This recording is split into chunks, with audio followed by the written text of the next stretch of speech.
My daughter's history teacher was secretly forcing her to dress, speak, and act like his dead wife in exchange for good grades. And when I tried to expose him, the school protected him and got a restraining order against me instead. So we had no choice but to take matters into our own hands and go to extremes to finally get justice. I was attending the parent-teacher conference for my 18-year-old daughter, Megan, when her history instructor, a 60-year-old gentleman named Mr. Bradley, remarked, "She's an exceptional student and truly a wonderful young woman." He offered a peculiar smile as he spoke, and his tone felt distinctly off. What made it even more unsettling was Megan's struggle in her other courses, yet she was achieving perfect scores in his. Upon returning home, I questioned her about it, eager to understand why Mr. Bradley was the sole educator with positive feedback. She froze, appearing utterly stunned, before murmuring something about her fondness for history. The issue was that before my current employment, I had taught history for many years. So, I spontaneously quizzed her right then. She failed to answer a single query. That night, I found no rest, contemplating how my daughter, who couldn't even recall Hitler's given name, was excelling in history. The following morning, after she departed for school, I searched her room. I knew it was an intrusion, but I feared he was exploiting her, and what I uncovered made my stomach churn. In her most recent journal entry, she had written about Mr. Bradley and how the acts made her feel ill, yet she perceived no alternative. A chill ran through me. I immediately contacted the principal and informed him that Mr. Bradley was coercing my daughter into activities for favorable grades. He sounded irritated, as if I had disturbed him. He summoned me for a meeting, which honestly seemed like a mere formality on his part. Because at the meeting, he completely dismissed my concerns, stating that without concrete evidence, beyond mere fluffy diary entries, they were powerless. All I felt was sheer fury. I awaited Megan's return home, and when she did, I gently coaxed her to sit. I implored her to disclose the truth about her situation with Mr. Bradley. I even fabricated a story, telling her I already possessed all the information, rendering any falsehood pointless. She broke down, recounting the entire narrative, and it was far more disturbing than I had imagined. It transpired that at the commencement of the academic year, Mr. Bradley had apprehended Megan with a small quantity of illicit substance, sufficient to warrant her expulsion. She pleaded with him not to report her, offering to do anything, and he interpreted that literally. Thus, once a week, Megan visits his residence after school, where she prepares his evening meal and impersonates his deceased spouse, donning her old garments and acting as a mother to his 4-year-old daughter. Megan expressed her abhorrence for it, stating it made her feel unwell, but she felt compelled. She had even approached the principal with audio recordings and photographs, but he asserted that since she was 18, they were both consenting adults free to make their own choices, and he could not intervene. She wept in my embrace, and in that moment, I understood my course of action. I was a former police officer. I possessed connections, and Mr. Bradley would be held accountable for every depraved act he had committed. I held Megan tighter as she sobbed into my shoulder, mentally tallying which of my former associates might be inclined to assist. Jake owed me from that case 3 years prior. Janet from the precinct might still answer my calls. My thoughts raced through various possibilities when Megan's phone vibrated on the coffee table. She pulled away to check it, and her complexion paled.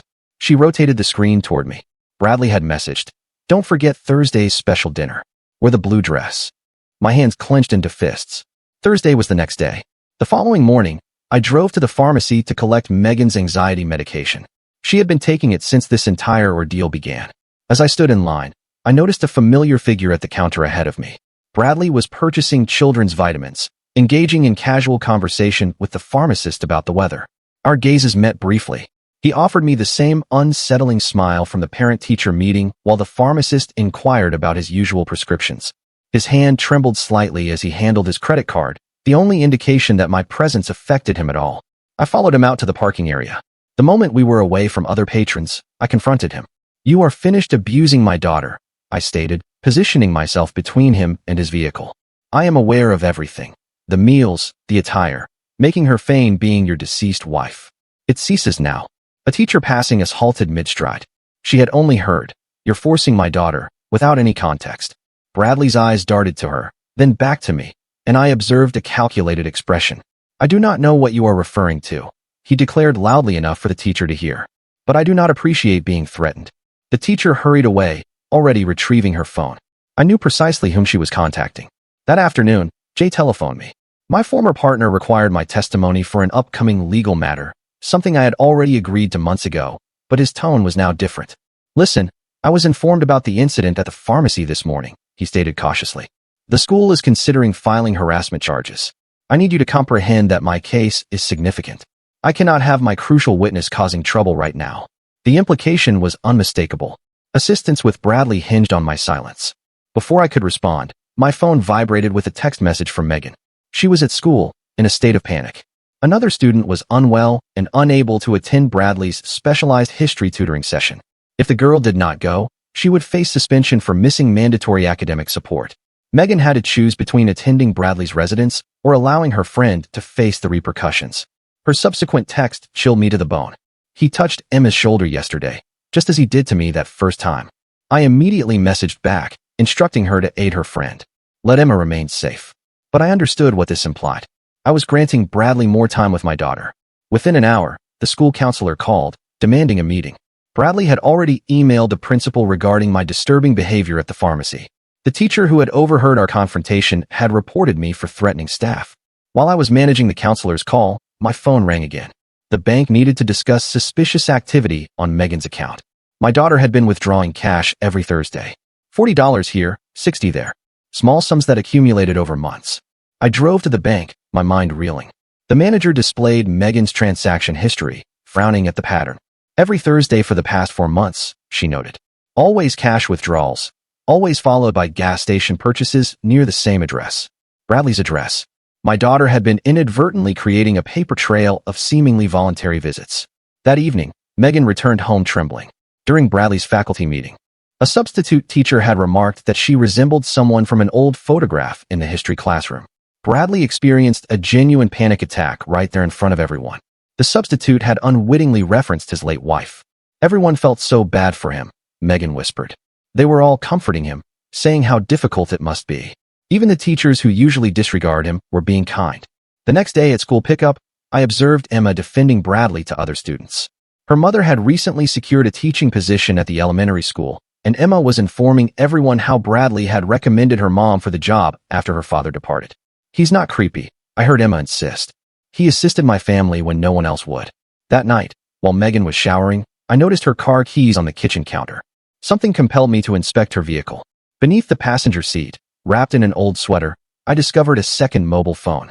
My hands shook as I powered it on. The lock screen displayed dozens of messages from Bradley.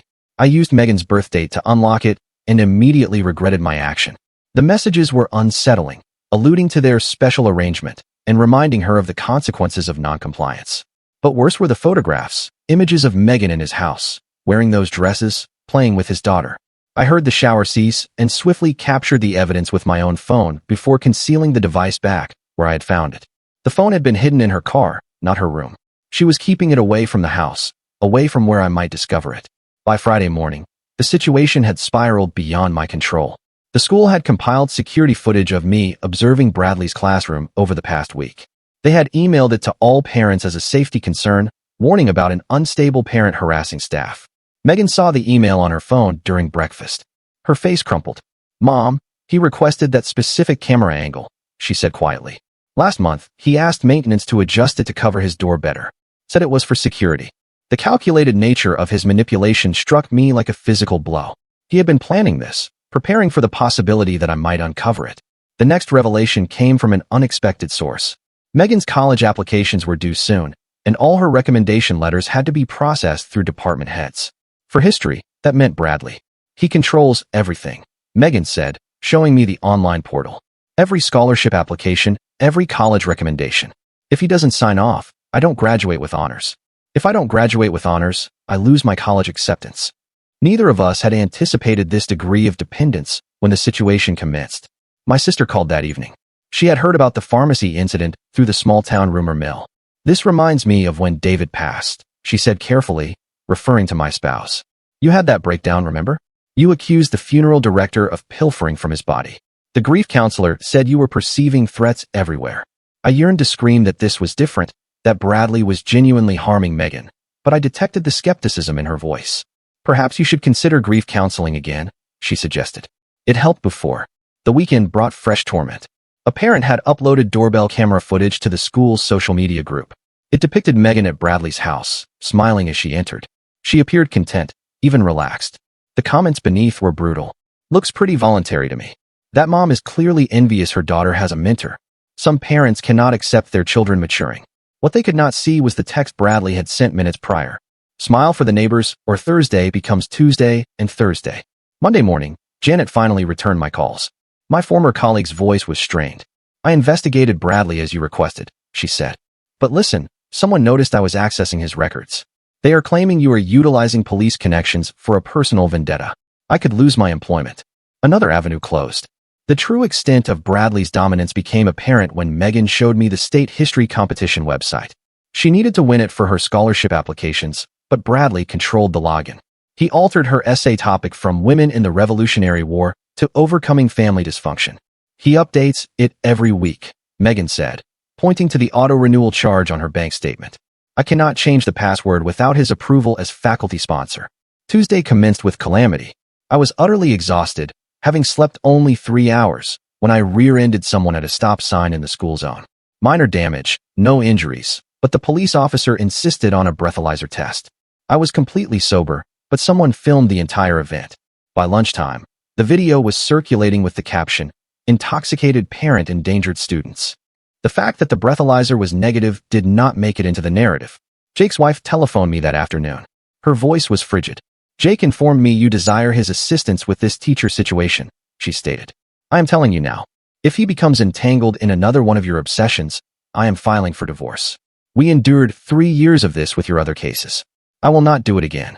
I wish to explain that this was different, that Megan was truly in peril, but she had already disconnected the call. Wednesday at the grocery store, the clerk mentioned seeing my photograph. "You are in that community safety alert," she said, avoiding eye contact as she scanned my items. The one about school threats. I noticed other shoppers keeping a wide berth. Later, I discovered Bradley's coaching colleague had posted my photo to the community social media page. The falsehoods were becoming more elaborate. Bradley told another teacher that Megan had volunteered to assist with his daughter when discussing her grades. The story coincidentally aligned with something Emma had overheard and repeated, lending his fabrication credibility. Sarah, my closest friend since high school, met me for coffee, appearing uncomfortable. "I need to disclose something," she said. "My daughter also requires Bradley's recommendation for the same college program as Megan. I cannot get involved in this." Another ally gone. Thursday arrived with a fresh indignity. I had been attempting to prove Bradley lied about his wife's dress size. Megan stated the dresses were taken in, demonstrating he had altered them specifically for her. But obtaining that proof necessitated sifting through his refuse. A neighbor observed me and contacted the authorities. Now I appeared to be a stalker rummaging through trash. The truth only exacerbated everything. That evening, I believed I had finally found an ally. The school janitor pulled me aside, stating he had witnessed concerning events. My relief must have been evident on my face because someone photographed me smiling and posted it to the parent messaging group with the caption, "Celebrating while her teen suffers." Friday brought the most severe blow yet. Bradley filed a restraining order against me. The documents were served at my workplace in front of my colleagues and customers. But simultaneously, he was messaging Megan from that second phone. She showed me the screenshots that night, her hands trembling. The messages were now explicit. If she did not come next Thursday, he would fail her. If she failed his class, she would lose her honor status. If she lost her honor status, her college acceptance would be revoked. "Your mother's instability proves you require my protection," he had written. "I am the sole individual looking out for your future now." The restraining order meant I could not approach within 500 feet of him or the school. I could not attend school events. I could not pick up Megan. I could not confront him directly any longer. He had prevailed in this round, and we both understood it. The restraining order altered everything. I sat in my car outside the courthouse, gazing at the legal document that effectively severed my ability to safeguard my daughter. My phone vibrated with a text from Megan. Bradley had just announced he was dating her favorite aunt, my sister Lisa. I drove directly to Lisa's apartment. She answered the door holding a bouquet of yellow roses, her face brightening as she spoke of her new boyfriend. My stomach churned as she described his thoughtfulness, how he had quoted her favorite film during their first encounter. When I attempted to caution her, she interrupted me with a sharp gesture. Lisa reminded me of my conduct after David's passing, how I had accused everyone of conspiracies. She had already heard about the restraining order from Bradley himself. He portrayed himself as the victim of a grieving parent's delusions. The roses trembled in her hands as she requested my departure. That evening, Megan and I sat at the kitchen table, reviewing the sequence of events. She insisted she had informed me about the recordings weeks ago. I had no recollection of this conversation. We stared at each other, both absolutely convinced of our respective versions of events. The bewilderment in her eyes mirrored my own. I spent hours sifting through old text messages, desperate to confirm my memory was intact. Instead, I discovered something worse. 2 years prior, I had messaged David about Megan behaving strangely around male teachers. I had used almost identical phrasing to describe my apprehensions. Bradley's legal counsel had somehow obtained these messages and cited them in his defense filing as proof of my pattern of false accusations. The next morning, Megan returned from her compelled Thursday visit looking drained. Bradley's daughter had innocently inquired why her daddy said I was sick and confused. The 4-year-old had added that Megan had told her I was nice. The child's confusion was heartbreaking. Megan retrieved the second phone Bradley had given her, revealing something I had overlooked. The device possessed recording capabilities he was unaware of. She had been secretly recording their interactions, and the files were automatically uploading to her personal cloud storage before he could inspect the phone. We possessed evidence he could not access or delete. The school board convened an emergency meeting that afternoon. I was not permitted to attend due to the restraining order, but Megan went with our neighbor for support. She returned home in tears. They treated my concerns as a harassment campaign against a respected teacher. The board ordered me to remain 500 feet from all school property, not just Bradley. I could not resist checking Megan's online school portal that night. Using her password, I discovered Bradley had been retroactively altering her grades. The edit history revealed a pattern of gradual improvement rather than the sudden leap to perfect scores. Her browser history disclosed searches for how to delete grade change logs from Bradley's computer during her visits. My investigation led me to Bradley's wife's obituary online. Reading between the lines unveiled troubling particulars. She had died during a school excursion Bradley was chaperoning. He had left their daughter with a babysitter for the weekend. The circumstances seemed suspicious, but I lacked proof of wrongdoing. The situation took a darker turn when my therapist summoned me for an emergency session. During our last meeting, I had mentioned my desire for Bradley to be gone. She was legally obligated to report what she interpreted as ideation of violence, another mark against my credibility.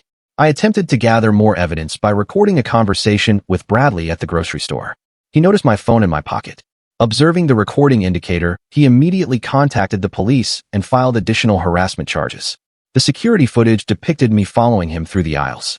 Megan's daily routine became a torment.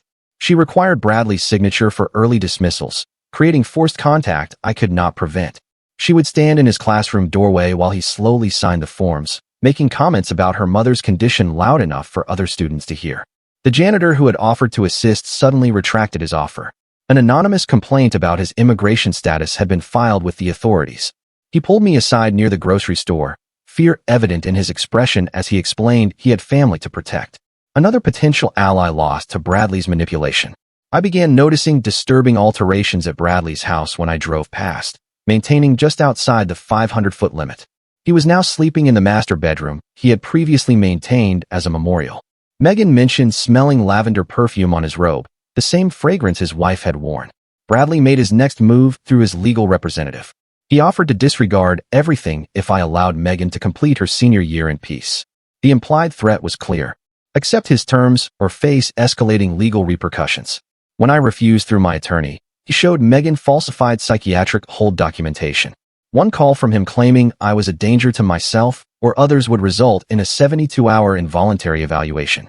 Everything I thought I knew shifted when I discovered the timeline was inaccurate. Security footage from the school showed Megan's initial visit to Bradley's house was on a Tuesday, not Thursday. Every assumption I had made required reevaluation. The Thursday pattern was a later development, not the original arrangement. Megan and I meticulously reconstructed the actual sequence of events using her cloud recordings. The audio revealed she had initially volunteered to assist with Bradley's daughter after witnessing his emotional breakdown in class. The leverage came later, after she was already ensnared in the situation. He had twisted her compassion into compliance. My mother arrived for an unexpected visit, forcing her to choose between believing me or preserving her relationship with her grandchildren through Lisa. She sat at my kitchen table, tears streaming down her face as she explained she could not lose access to them. But as she departed, she discreetly slipped me a folder from Lisa's apartment. Bradley's background check revealed a previous complaint at a different educational institution. No charges had been filed, but the pattern was discernible. I commenced a careful campaign of sowing doubt among Bradley's colleagues. I would accidentally encounter them at coffee shops and grocery stores, expressing concern about his well-being since his wife's demise. I never made accusations. Simply asked worried questions about whether he appeared to be coping appropriately. The school fundraiser presented an opportunity to access the teacher's lounge. I volunteered for setup duty, engaging in casual conversation with staff while committing Bradley's schedule, posted on the bulletin board, to memory. Other volunteers commended my dedication, unaware I was gathering intelligence on his routines and habits. The cloud recordings Megan had been accumulating revealed Bradley's escalating demands. What began as dinners had progressed to him planning overnight sleepovers for school breaks. His messages displayed a man losing touch with appropriate boundaries, convinced Megan was destined to replace his wife. An unexpected ally emerged in Bradley's former sister-in-law. She contacted me after hearing about the situation through mutual acquaintances. She asserted Bradley had isolated her sister before her death, controlling her finances and restricting family contact. She desired custody of his daughter, but required evidence of his parental unsuitability. Fighting on two fronts meant I missed Megan's therapy appointment. The therapist, recommended by Bradley himself, documented my absence as evidence of parental alienation. I later discovered she was romantically involved with Bradley's lawyer. The intricate web of connections ran deeper than I had imagined. My savings account rapidly depleted from legal expenses while Bradley utilized school resources for his defense. He had been placed on paid administrative leave, granting him full salary while contesting the allegations. The disparity in our resources became painfully obvious. I made a misstep confronting Bradley at the coffee shop where his wife had worked. The barista, who had been close to his wife, became distraught when I mentioned the situation. She fled to the back room weeping, stating she simply wished to honor her friend's memory. My actions were causing distress to innocent individuals. The school board's influence extended beyond education. I lost my part-time tutoring position when they flagged me as a person of concern regarding minors. Bradley's friend was hired as my replacement within days. The coordination was too precise to be coincidental. My living situation worsened when Bradley hosted Megan's graduation party planning committee at his house. As a committee member, Megan had to attend. I slept in my car in a parking lot just beyond the 500-foot radius, observing vehicles arriving and departing from his driveway. The stress finally took its toll on my family. During an argument about the situation, my father clutched his chest and collapsed. At the hospital, he gasped that my obsession was endangering our family. The doctor attributed it to a mild cardiac episode induced by stress, another casualty of my pursuit of justice. My investigation inadvertently harmed Emma's family. Her mother was questioned about the recommendation letter Bradley had written, jeopardizing her new teaching position. Emma confronted Megan at school, demanding to know why I was ruining everything for families Bradley had assisted. The collateral damage spread. Emma's parents separated due to the stress of their involvement in the situation. Her father blamed her mother for becoming entangled in the mess. I continued pursuing evidence despite knowing innocent families were being destroyed, justifying it as essential for safeguarding future students.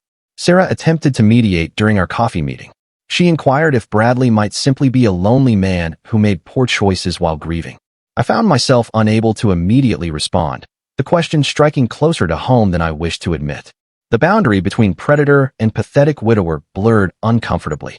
In a desperate attempt to maintain credibility, I publicly acknowledged my past false accusations during David's death. I explained the grief-induced paranoia to anyone who would listen, striving to differentiate it from the current predicament. Bradley's lawyer immediately leveraged this admission to bolster their harassment case. A new recording surfaced that further undermined my position. Megan had complained about my overprotective behavior weeks before the Bradley situation commenced. Her voice on the recording, stating, "Mom suffocates me," became a key piece of evidence in Bradley's defense. My own daughter's words were being used against me. Bradley's lawyer filed an emergency injunction to advance the hearing by 3 months. My lawyer was managing another case and could not adequately prepare. The motion for continuance was denied. We would have to present our case with minimal preparation. The sister-in-law disclosed more context about Bradley's marriage. She showed me letters where his wife expressed a desire for him to find a new mother for their daughter quickly if anything happened to her. Bradley had interpreted these grief-laden words as permission for his conduct. His crime was born from desperate sorrow mixed with an entitled interpretation of Megan's offer to do anything. I crossed an ethical boundary at the park. Bradley's daughter was there with a babysitter, and I initiated a conversation. The child innocently mentioned Megan's special drawer in Daddy's room. The revelation that he was keeping trophies made my skin crawl, but I had used a child for information. Something fundamental shifted within me that day. The ethical person I had been was replaced by a strategic manipulator willing to employ any means necessary. I justified it as fighting fire with fire, but I could sense David's disapproval from beyond the grave. During one of Lisa's visits to Bradley's house, I gained access by claiming to need something from her car. While she was distracted, I searched his bedroom and discovered Megan's jewelry and hair ties in his bedside drawer. He was collecting mementos like a serial predator, though he only had one victim. My small victory in proving Bradley's obsession felt hollow when I drove past the cemetery and observed him at his wife's grave. We had both brought yellow roses, her favorite, according to the obituary. His grief was genuine, even if his actions were inexcusable. Bradley's counterclaim of harassment gained credibility as more witnesses came forward. The grocery store clerk, the neighbor who caught me with his refuse, the coffee shop incident. All were documented with times, dates, and witness statements. My pattern of behavior was undeniable. The judge announced she would permit the recordings into evidence if we could establish chain of custody. Everything now depended on proving Megan's cloud storage had not been tampered with. We required technical authentication that could take weeks. We did not have months before this nightmare began. I had pushed Bradley's daughter on the playground swings while awaiting Megan after school. The memory resurfaced as I observed the same child at the park with her babysitter. She spotted me from across the playground and waved enthusiastically before the babysitter quickly ushered her away. The child's bewildered expression as she was let off haunted me. The teaching staff at Megan's school began fragmenting into factions. Some teachers who had witnessed Bradley's concerning behavioral patterns over the years started speaking up privately. Others circled the wagons, protecting the tenure system that shielded him. The art teacher slipped me a note during a chance encounter at the post office, listing dates when she had seen troubling interactions. Our tech expert finally completed the authentication process. The metadata proved Megan's recordings were genuine and unaltered, but Bradley's lawyer immediately requested a more extensive analysis that could take months. The legal system's pace felt designed to exhaust victims into capitulating. Desperation compelled me to contact David's former colleague from the prosecutor's office. She owed me for testimony I had provided in a closed case years ago. After listening to my situation, she furnished crucial information about statutory laws concerning individuals in positions of authority. Even though Megan was 18, coercion from a position of power could still constitute a crime. This shifted everything from civil to potentially criminal. The prosecutor's advice revealed something I had not known. Megan had recognized Bradley's predatory nature early on, but chose to remain in the situation to protect younger students. She had observed him initiating the same grooming patterns with sophomores who would not possess her emotional fortitude to endure it. Among Megan's recordings, we found the most damning evidence yet. Her voice, weary but resolute, explaining her rationale to the phone she believed was off. She knew if she did not maintain the arrangement, Bradley would simply move on to a more vulnerable target. My daughter had been protecting others while I had been focused solely on protecting her.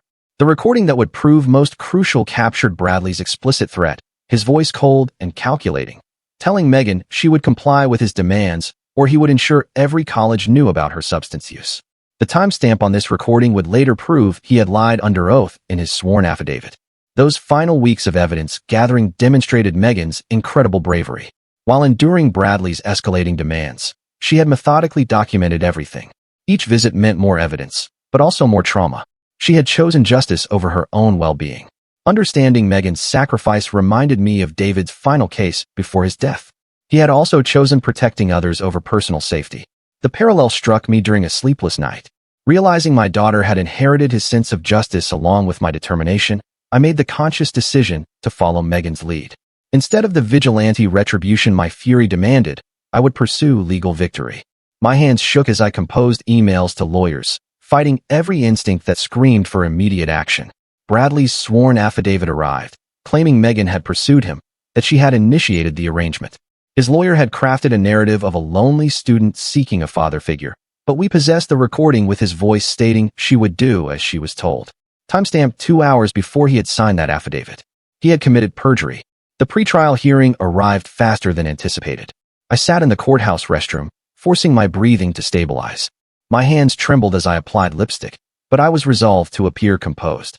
Bradley's presence in the courtroom tested every ounce of my self-control. I presented our evidence systematically, keeping my voice level despite the fury burning in my chest. The judge's expression shifted as she reviewed the authenticated recordings. Bradley's lawyer objected repeatedly, but the evidence spoke for itself. Two more students came forward after news of the recording disseminated through the school. A sophomore described how Bradley had started summoning her to his classroom for extra assistance she did not require. A junior revealed he had offered to mentor her through the college application process. The pattern of grooming became undeniable. The district attorney's office assumed control of the case. What had begun as my desperate struggle for my daughter became a criminal investigation. The prosecutor assigned was renowned for her thoroughness. She interviewed dozens of students and staff, constructing a case that extended beyond Megan's situation. The criminal trial date was set. The courtroom filled with teachers, parents, and students who had been compelled to choose sides. The seating arrangement told its own story. Bradley's supporters were noticeably fewer than they had been months earlier. Even some who initially defended him now sat on the prosecution's side. Both Bradley and I displayed the toll of the prolonged conflict. My hair had developed a premature gray streak from the stress. Bradley's nervous habit of touching his wedding ring had worn a visible mark on his finger. We avoided eye contact as we took our positions. Megan testified with remarkable poise. She presented the timeline of coercion without embellishment, adhering to facts rather than emotions. Her quiet dignity, as she described each escalation, made several jurors visibly uncomfortable. She never raised her voice, never exhibited the anger I knew smoldered within her. Lisa inadvertently corroborated our timeline while attempting to defend Bradley. She mentioned how he talked about Megan assisting with his daughter back in September before they had commenced dating. Her attempt to demonstrate his innocent intentions instead proved he had been discussing Megan inappropriately early on. The judge ordered an immediate investigation into the principal's handling of the situation. The school board's negligence in protecting students became a secondary scandal. Several board members who dismissed my concerns now faced questions about their own liability. The technical expert testified about the recording's authenticity. Despite the defense's challenges, he confirmed no tampering had occurred.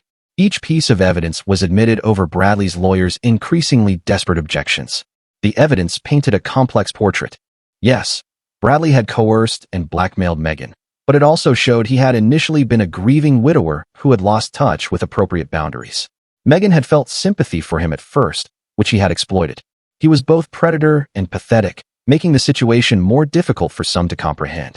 Bradley's breakdown on the stand revealed the depth of his delusion. He genuinely believed Megan had been sent by his late wife to help raise their daughter. His grief had twisted into something perilous, but the delusion did not excuse the crime. Several jurors averted their gaze as he sobbed about missing his wife. The prosecutor requested I provide a victim impact statement for sentencing consideration. I spent hours composing and revising, striving to balance my rage with Megan's desire for proportionate justice. She did not wish for maximum punishment. She wanted him to receive help. I requested mandatory therapy and supervised visitation with his daughter rather than the maximum sentence. The words tasted bitter, but I knew his daughter needed a father who could recover, not one destroyed by incarceration. Megan squeezed my hand as I read the statement. Bradley was convicted of corruption of a minor in a position of authority. The judge ordered him to register as a sex offender and serve 3 years in prison with the possibility of parole in 18 months with good behavior and completed therapy. His daughter was placed with his sister-in-law, who had been advocating for custody. The school community fractured in the aftermath. Teachers who had suspected Bradley's behavior but remained silent confronted their own guilt. Those who had enabled him through willful ignorance found themselves ostracized. The principal was dismissed, and new policies were implemented to safeguard students from similar situations. I began attending therapy to address my vigilante impulses. The therapist helped me understand how grief from David's death had fueled my extreme reaction. Some connections with extended family had been permanently severed, but others had been fortified through the ordeal.